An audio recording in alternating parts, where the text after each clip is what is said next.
तो चलिए दोस्तों, योर स्टडी में आप लोग का स्वागत है। तो एक शॉर्ट वीडियो मेरा समास का जो अपलोड किया हुआ है, ये दूसरा जा रहा है, जिसमें कि हम तत्पुरुष समास तक बताए हैं। इसमें हम कर्मधारय समास और जो बचा हुआ समास है सबके बारे में बताएंगे। तो चलिए देर नहीं करते हुए आप लोग कर्मधारय समास। कर्मधारय समास का परिभाषा सुनिए, जिसमें विशेषण तथा विशेष अथवा उपमान, जिसमें अपना उपमा दी जाए तथा उपमेय का मेल हो और विग्रहित करने पर दोनों खंडों में एकता कारक की प्रथम विभक्ति रहे तो कर्मधारय समास कहलाता है।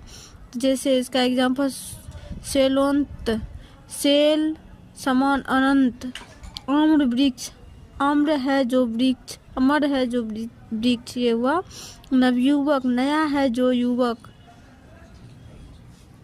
द्विगु समास संख्यावाचन विशेषण के साथ किसी शब्द का समास हो तो उसे द्विगु समास कहते हैं। पहला पद संख्यावाचक हो वह द्विगु समास होता है।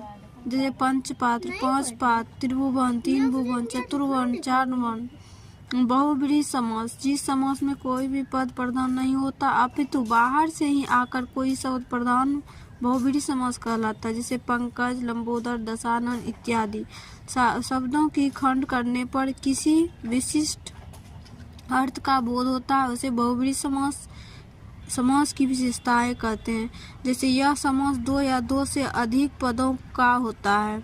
इसके पदों के अर्थ से अलग अर्थ प्रदान होता है। इसका विग्रह शब्दों और पदों से न होकर वाक्यों से होता है।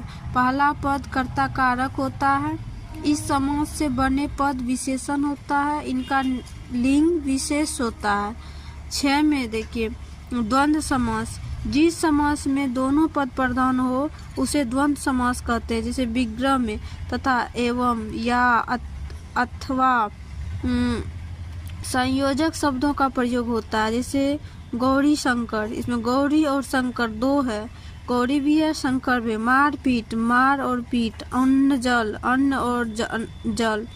तो इसीलिए इसको हम द्वंद्व समास इस तरह से होता है। नज समास, इस समास का पहला पद नज अर्थात नकारात्मक होता है, जो निषेधार्थ प्रकट करने में नज समास कहलाता है। जैसे अनंत न अंत, अभाव न भाव, अनिष्ट न इष्ट।